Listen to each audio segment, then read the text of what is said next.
funcionan los procesos judiciales en el ámbito civil y penal, ¿vale? Los otros procesos los llevan otras áreas, los laborales y contenciosos.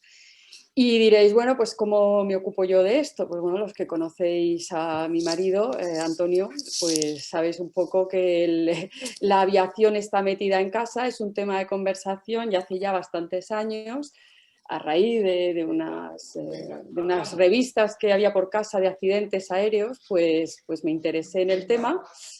Y pensé en la dimensión procesal que eso tenía, ¿no? Luego, pues, algunos accidentes que han ocurrido y algunas circunstancias pues, han hecho que el tema cobre un especial interés, pero era un tema que yo venía ya estudiando pues, desde hacía bastantes años, ¿no? Hasta que llegó un momento en el que tengo un libro, que si a alguien le interesa os lo regalo, porque la editorial me regaló muchos ejemplares, o sea que si alguien está interesado me lo diga. Es un libro muy técnico sobre la coordinación precisamente entre el proceso penal y la investigación técnica de accidentes, ¿vale? Porque, bueno, ahora voy a compartir un poquito con vosotros una pequeña presentación con 4 pinceladas para hacerlo más llevadero y de esa manera pues iréis viendo, ¿no?, las posibles perspectivas, los posibles aspectos que presenta digamos, este título, ¿no?, la posible relación entre el proceso penal y los accidentes aéreos, ¿vale? Voy a intentar compartir, a ver si no... Ajá, vale, no puedo compartir porque me tenéis que autorizar y si no, no puedo compartir. Me dice que el anfitrión me tiene que dejar compartir. O sea que Jesús o Miguel, no sé, el que haga de anfitrión en el Zoom, si me deja, os la compartiré, la presentación. Mira, a ver si eres Miguel, si eres tú el host. Sí, es Miguel el que tiene que autorizarte. Pues si me permites compartir. Sí, vale, sí, ahora ya lo estáis viendo. Sí, sí, se ve perfectamente. Genial, venga, a ver si ahora me funciona. Bien, bueno, pues a ver que voy a yo sí, de esta manera. Bien.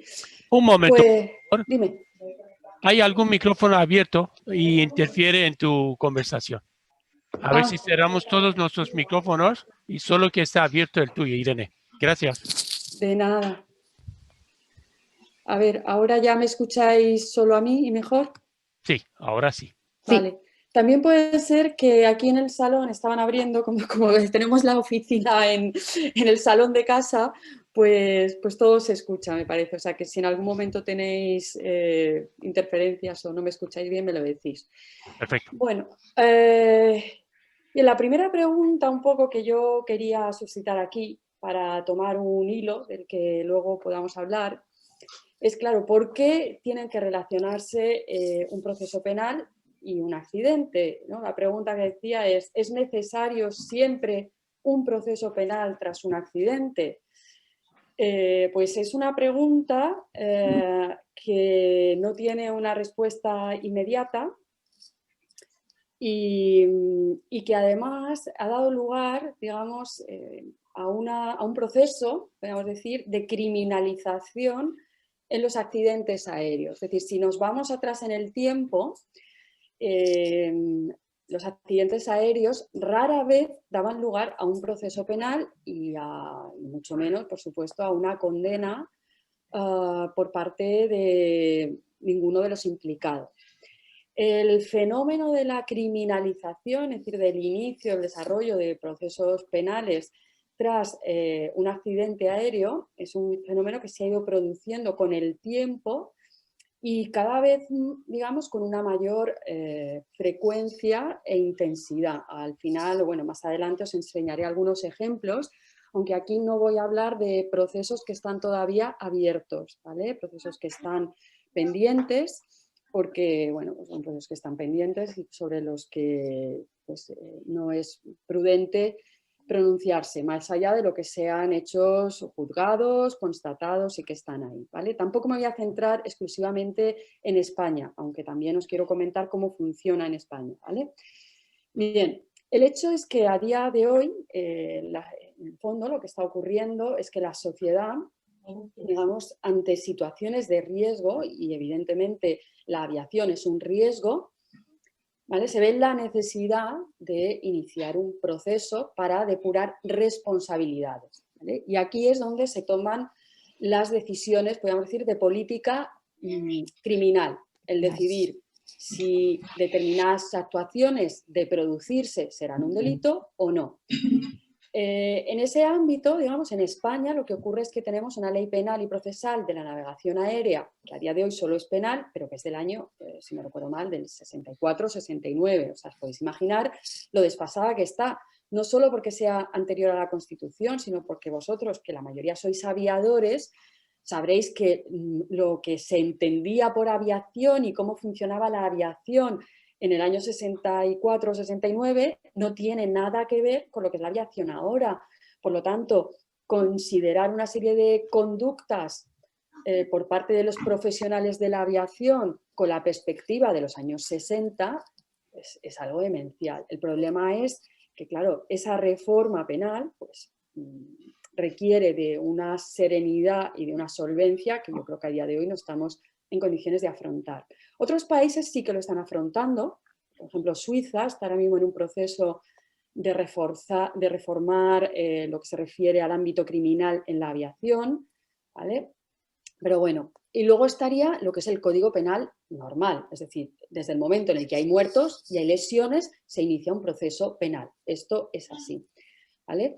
Aquí os he puesto, por lo tanto, que a ver, ¿cuándo sí o sí se va a producir un proceso penal? Pues lo que se consideran los actos de interferencia ilícita. He puesto actos ilícitos, técnicamente son actos de interferencia ilícita, que son los actos de sabotaje, los actos de guerra, por ejemplo, el caso del avión de Malasia, Malaysian Airlines, que fue derribado por un misil sobre Ucrania, es un acto de interferencia ilícita que evidentemente tiene que dar lugar a un proceso penal, pero en un contexto especial. Tiene una normativa que se rige por una norma internacional, no una norma interna, y que evidentemente tienen que ser perseguidos, ¿vale?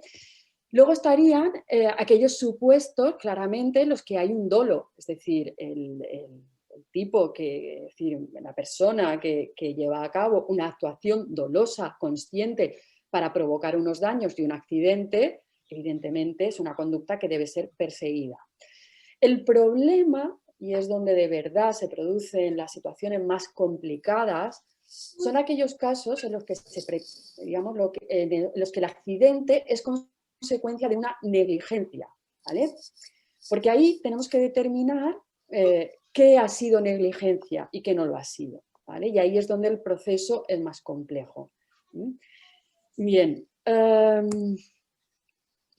¿qué es un poco entonces lo siguiente que os quería decir? Y esto sirve pues para cualquier prácticamente país occidental, ¿vale? En nuestro caso yo os he puesto aquí la norma española, pero sirve para cualquier país.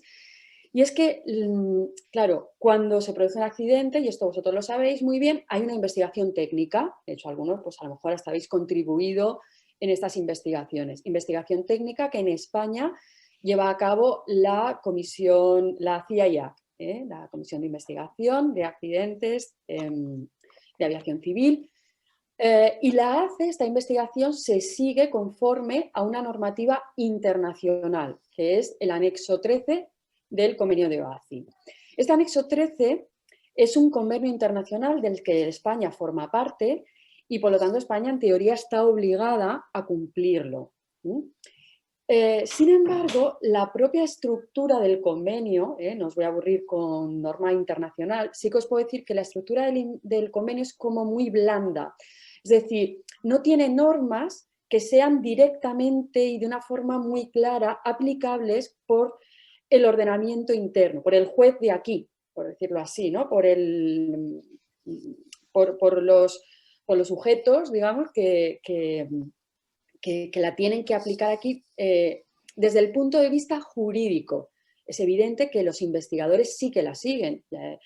Hay mucho, luego está el manual para el investigador de accidentes, hay otros, bueno, hay toda una serie de manuales de OACI que se relacionan con esto, ¿no?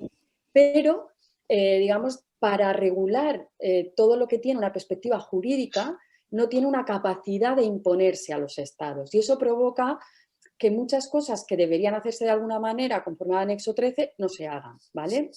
Bien, pero algo que establece el convenio de OACI, que aquí tenéis, es que los estados establecerán una autoridad de investigación, que ya os digo que en nuestro caso es la CIAIAC, independiente de las autoridades estatales de aviación y de otras entidades que pudieran interferir con la realización o la objetividad de una investigación.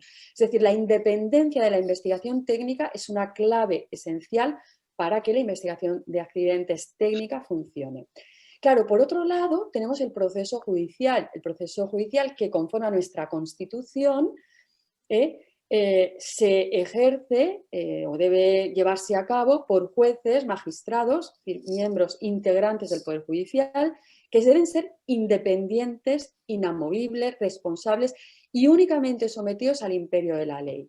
Por lo tanto, digamos, pues os decía, el juez, cuando va a adoptar una serie de medidas que ahora veremos a raíz de un accidente, él solo se va a regir por lo que la ley le establezca. Si el convenio de OACI fuera una ley, la aplicaría, digamos, de manera inmediata, pero con ese carácter que tiene, pues es difícil que lo aplique.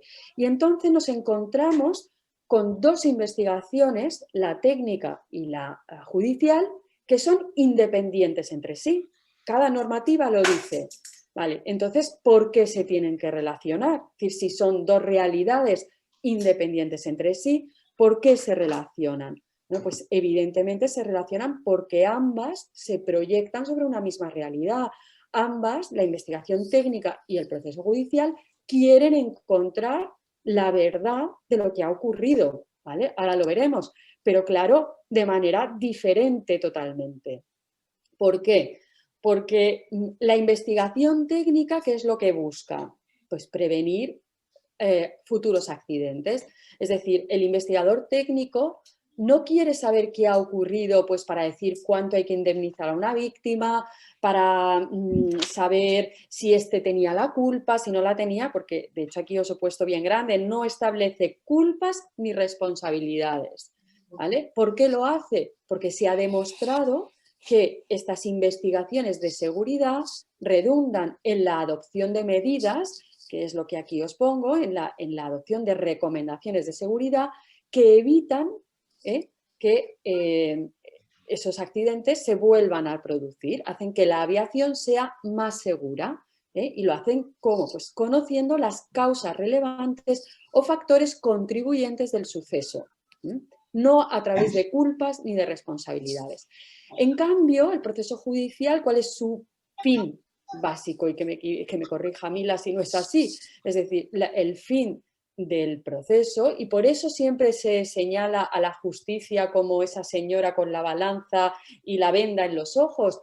¿Por qué? Porque la justicia, el proceso judicial, lo que busca es la realización del derecho objetivo. O sea, una norma que está ahí, yo inicio un proceso para ver si los hechos que se han producido se adecúan a la norma y, por lo tanto, si es así, si se adecúan a la norma, entonces aplicaré unas consecuencias, las consecuencias jurídicas que corresponda, que será, evidentemente, imponiendo la serie de responsabilidades a los culpables, que serán las responsabilidades que las leyes establezcan.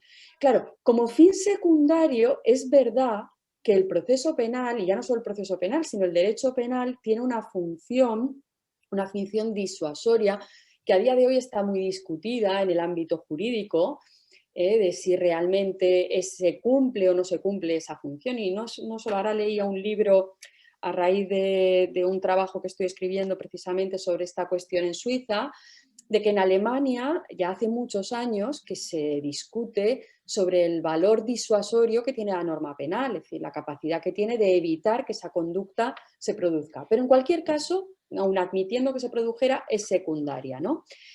¿Y cuál es el instrumento que utiliza el proceso para todo esto? Pues es el conocimiento de los hechos, pero los que son jurídicamente relevantes. Fijaros que aquí el conocimiento de los hechos en la investigación técnica es para saber qué hechos han producido el accidente. En cambio, en el ámbito penal me interesan los hechos que determinan el nacimiento de la responsabilidad penal. No son necesariamente los mismos hechos, ¿vale? Y además quiero conocer quiénes son los sujetos responsables de esos hechos para poder imponerle las sanciones que en su caso correspondan. Por lo tanto, con esta disparidad de fines, de medios, de objetivos, os podéis imaginar que la coordinación entre ambas pues es bastante complicada, es bastante compleja.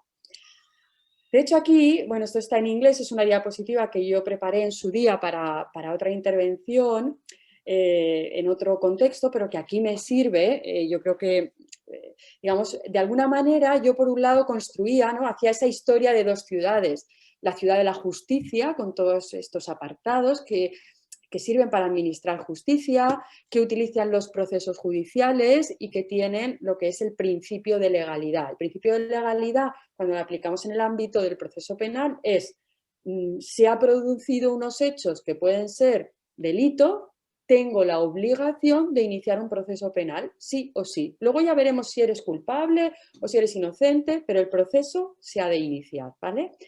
Mientras que por otro lado tenemos el campo, y aquí en algunas conferencias, bueno, en algunas charlas que yo he escuchado, en las conversaciones que muchas veces hemos tenido con Eurocontrol, con controladores, pues está el ámbito de la seguridad. A quien más le interesa que la aviación sea segura es a todos los que trabajan en la aviación, evidentemente, ¿no?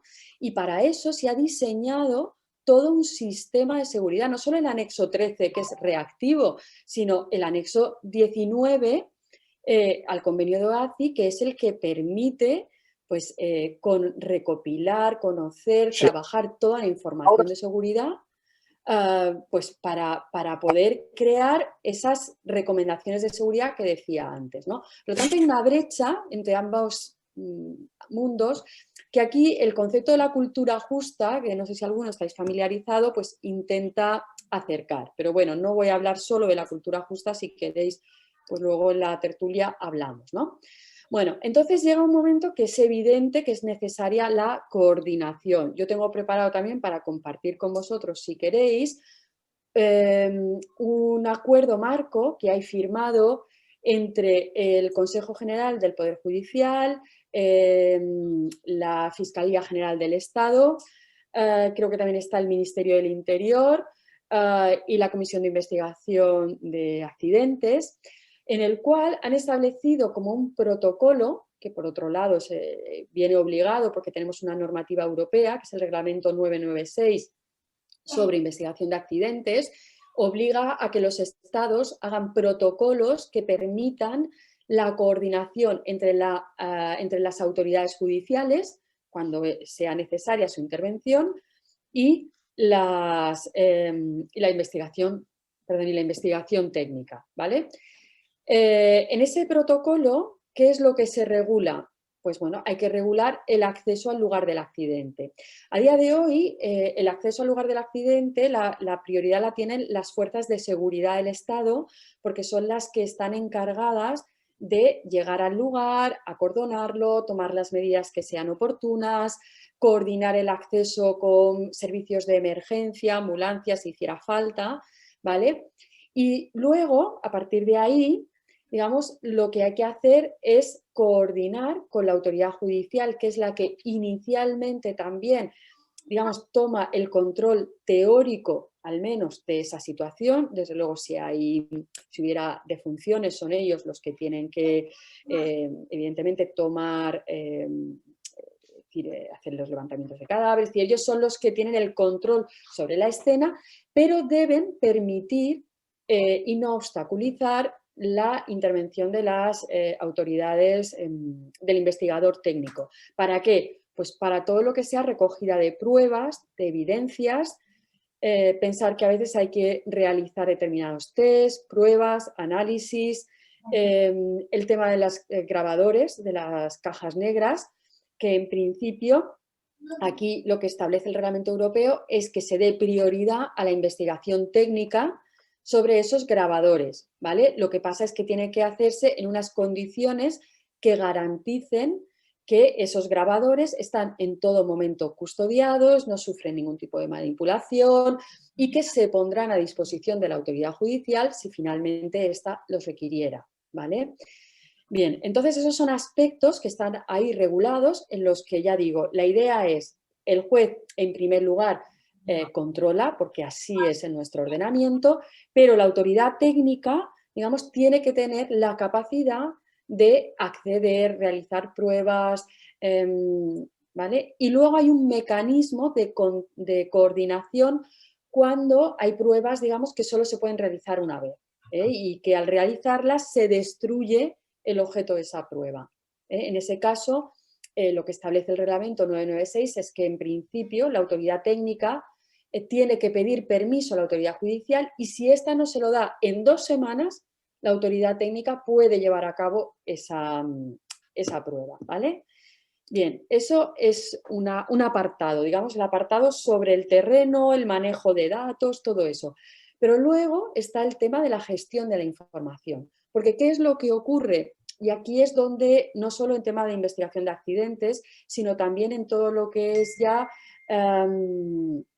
materia de investigaciones de seguridad por incidentes menos graves, ¿vale? Todo lo que es la cultura del reporte, los sistemas de notificación obligatoria, yo no sé si estáis familiarizados, pero bueno, incluso en un accidente, claro, ¿qué es lo que ocurre? Que muchas veces la autoridad técnica quiere obtener información que proviene de la, perdón, no sé si lo he dicho bien, la autoridad judicial, ¿vale?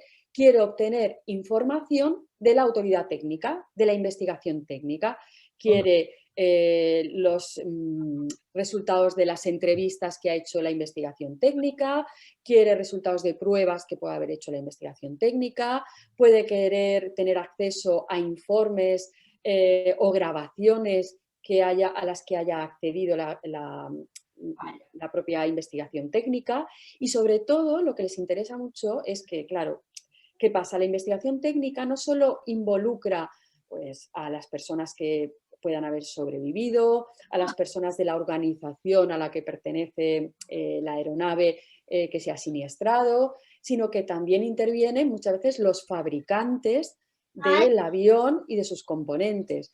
Y ellos participan de una manera muy activa en esa investigación. Claro, muchas veces lo que el investigador también quiere, el juez quiere, es obtener esa información. Bien, por lo tanto, digamos, ahí este protocolo establece qué es lo que se puede y no se puede compartir o qué es lo que se debería y no se debería compartir. Vale, y la idea es que todo aquello que sea información protegida, que es la que viene establecida en el artículo 14 del reglamento 996 y que incluye, como os podréis imaginar, por ejemplo, todas las entrevistas que los investigadores tienen con personas implicadas, ya sea porque son supervivientes o porque son miembros de la organización, porque son los que han llevado a cabo tareas de mantenimiento, ¿vale? Todos esos entrevistas no se pueden compartir. Los informes que surgen dentro de la propia comisión no se pueden compartir. El contenido de los grabadores de voces como tal, en principio no se pueden compartir. Bien, hay toda una serie de información que no se puede compartir. Luego hay otra información, ¿vale? Que lo que quiere, porque lo quiere así el anexo 13, lo que quiere este acuerdo es que el juez se lo pida a las fuentes originales. Por poner un ejemplo, usted quiere una información de Airbus, porque el avión que se ha estrellado es un Airbus, o quiere usted información de Cessna, porque se ha estrellado una Cessna, pídasela a Cessna, no me la pida a mí, porque si no Cessna la próxima vez no me la dará a mí, autoridad. Esto es así, ¿vale? Bien, luego hay otra parte de información a las víctimas, de relación a la prensa. Todo eso, ¿vale? Está relacionado, está aquí establecido cómo se debe hacer, siempre con el espíritu de que la colaboración en el sentido de transmitir directamente materiales desde la investigación técnica a la judicial no se lleve a cabo. ¿Por qué? Porque eso produce una quiebra de la confianza. Una quiebra de la confianza por parte de quienes colaboran con la investigación, que podría llevar a una falta de colaboración en el futuro. ¿Vale? ¿Eso significa que el proceso judicial no puede tener sus propios mecanismos? Claro, los debe tener, pero deben ser los suyos. Formar a sus peritos, requerir esa información y también pedir la opinión de expertos que sean investigadores técnicos, pero que no hayan participado inmediatamente, de forma directa, en esa investigación. Eso, por ejemplo, se hace en Estados Unidos. En Estados Unidos tienen previsto que los investigadores de la NTSB colaboren con los procesos judiciales, pero colaboren aquellos investigadores que no han tomado parte directa con esa investigación, ¿vale? Para que los que han formado parte de la investigación puedan colaborar con la justicia, el sistema americano prevé unos mecanismos muy fuertes de unas necesarias autorizaciones previas por parte de la propia NTSB, una discriminación acerca de los materiales o de la información sobre la que podrá hablar esa persona y sobre la que no, y también unas medidas para que esa información que se comparte no salga del proceso judicial. Es decir, esa información debe quedar a disposición del juez, pero solo del juez. No puede filtrarse a la prensa, no puede darse a conocer en la sala en una sesión pública, sino que lo que hacen es hacerla lo que ellos llaman una sesión in camera. Es decir, una sesión en la que solo está el juez y aquellas partes a las que el juez ha autorizado a estar. Bien, porque eso es otro problema, es decir, toda la difusión que tienen los procesos judiciales hace que indirectamente se provoque una difusión, en algunos casos indebida, de materiales de la investigación técnica, ¿vale? Bien, aquí os pongo algunos ejemplos de accidentes. Perdonad porque la fuente era en inglés y no la he traducido, pero bueno, el que sabéis, el accidente del Concorde. Francia es un país peculiar en el que la investigación penal tiene una prioridad absoluta sobre la investigación técnica. De manera que lo que prima es la investigación judicial y hay una gran desconfianza hacia la investigación técnica. También hay un fenómeno que distorsiona las relaciones entre el proceso penal y el proceso y la investigación técnica de accidentes. Y es que os preguntaréis, por ejemplo, en Estados Unidos, ¿por qué no hay procesos penales después de los accidentes? Porque en Estados Unidos no se dan procesos penales de manera habitual después de los accidentes. Bueno, pues no los hay porque Estados Unidos tiene un sistema de responsabilidad civil, de compensación hacia las víctimas muy fuerte, con indemnizaciones muy fuertes y con un sistema de negociación también muy, muy potente en ese sistema, que hace que todo se arregle por la vía civil, de la indemnización civil, ¿vale? En esa manera, por un lado está la investigación técnica, que tiene mucho prestigio, y por otro lado están las demandas de las víctimas de obtener una indemnización. En Francia y en España, por ejemplo, la indemnización la mayoría de las veces, aunque no es obligatorio, se pide junto con el proceso penal, ¿vale? Y bueno, en Francia, digamos, también es un país en el que la responsabilidad civil va muy asociada al proceso penal y es más amplia incluso que en España.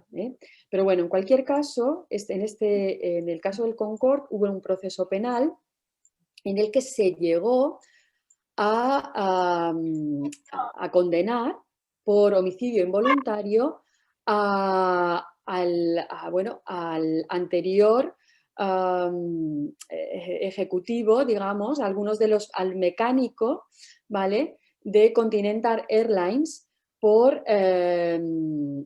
haber, digamos, pues una negligencia a la hora de manejar esa pieza que luego cayó y que produjo el daño. Bueno, es un supuesto extremo, ¿vale?